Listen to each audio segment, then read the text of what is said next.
When I left WWE, somebody actually made this really detailed graphic that listed everything I'd done in the company. It was kind of surreal looking at it all in one place. 19 years in the business, over 1,554 matches on television alone. That was the third highest total in company history at the time.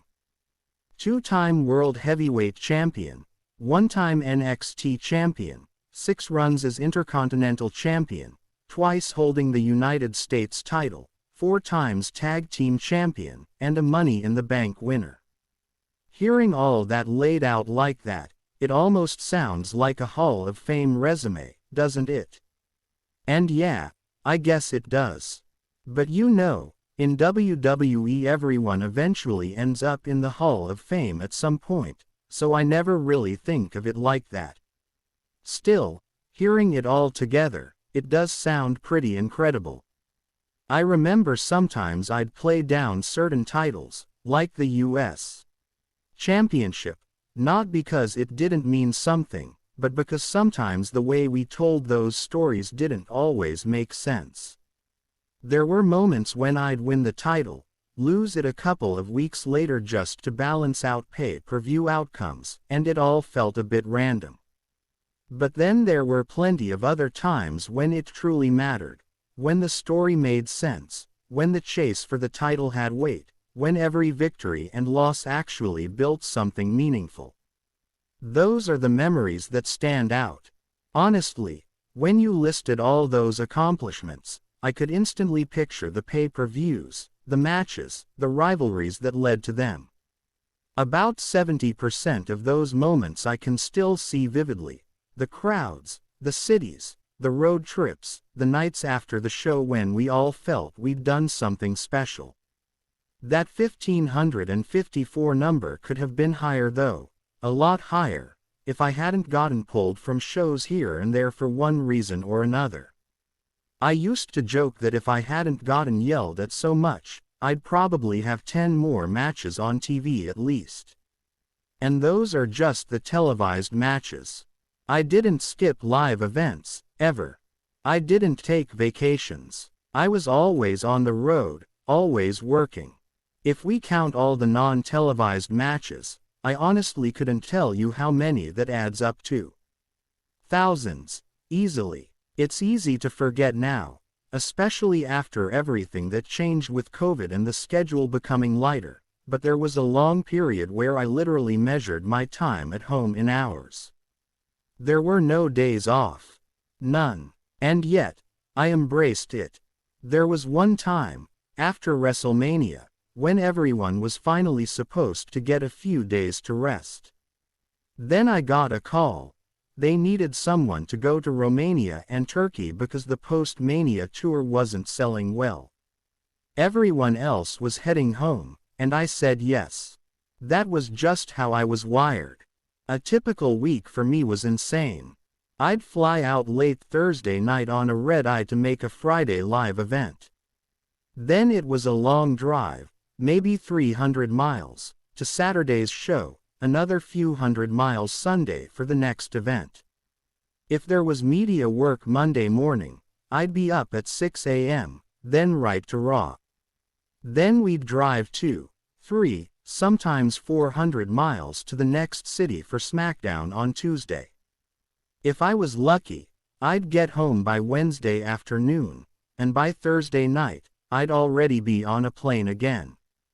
I'd sit there mid-flight calculating how much time I actually had at home. 36 hours maybe, sometimes less. I'd think, all right, that's a day and a half. Should I grab sushi, catch a movie, go on a date, or just stay home and do laundry? It became a constant trade-off between living life and recovering enough to keep going. I'd order pizza, throw clothes in the wash, watch something quick, and boom, back on the road again. And the crazy thing is, I didn't mind it.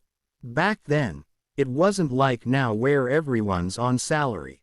The more you worked, the more you got paid.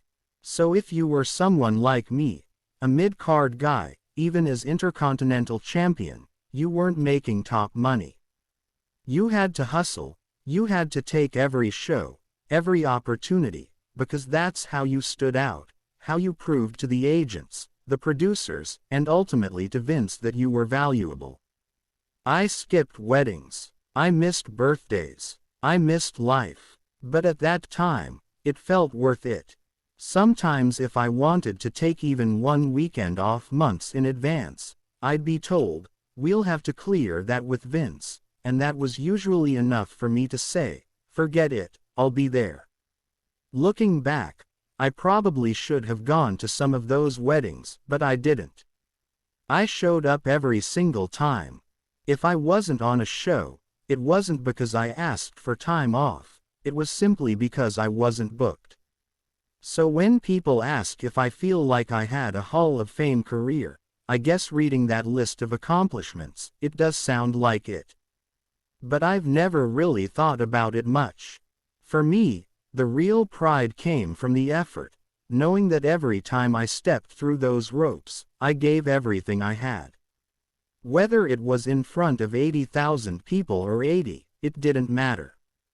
I gave 11 out of 10 every single night. Looking back at those stats, it does make me proud. I know what it took. The miles, the hours, the pain, the sacrifices. Even if no one ever mentions it in a Hall of Fame speech someday, that's fine. What matters to me is that I can honestly say no one else will ever replicate that kind of stretch, that many shows, that many years, that level of consistency, without ever being injured, without ever taking a break, without ever needing a week off. That's something I'll always carry with pride. Because for nearly 2 decades, that was my life. Living out of a suitcase, chasing that next crowd reaction, trying to make every single night feel special. It wasn't glamorous most of the time. It was exhausting. But it was also everything I wanted. I loved that grind. I loved the unpredictability, the travel, the connection with the audience, even the exhaustion, because it all meant I was doing what I was meant to do. When people talk about success in wrestling, they often mention titles, main events, or fame. For me, it was the consistency, showing up, putting in the work, making sure the crowd got something worth remembering. I might not have been the biggest star or the loudest talker, but I was there, every night, giving everything.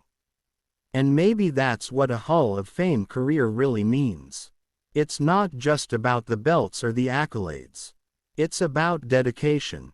Doing the job night after night when no one else will. It's about being dependable, about loving the craft enough to give up comfort, rest, and sometimes even pieces of your personal life for it. So yeah, when I look back at that list, all the championships, the matches, the miles, it feels good. It feels earned. I don't need an induction or a plaque to tell me that what I did mattered. The journey itself was the reward. Every long drive, every flight, every match, every crowd, that was my legacy. And I'm proud of it.